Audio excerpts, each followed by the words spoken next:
নিজের লেভেল নামায় ফেলেন।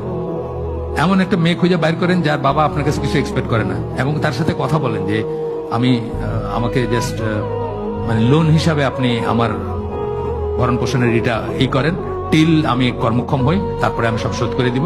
আপাতত আমার ওয়াইফ আপনার বাড়িতে থাকুক, আমি তারপরে আলাদা করবো। আপনার কাছে যা আমি ফেভার নিচ্ছি সব আমি পে ব্যাক করবো ইন ক্যাশ বা এই হিসাবে করতে পারেন অ্যারেঞ্জমেন্ট। এটা জায়েজ না জায়েজ যে তা না, কি বলেন? হ্যাঁ, সেটা আল্লাহ খাওয়াবেন বলেন। যে আপনি যে বাসায় চাকরানি রাখলে কি খাওয়ান?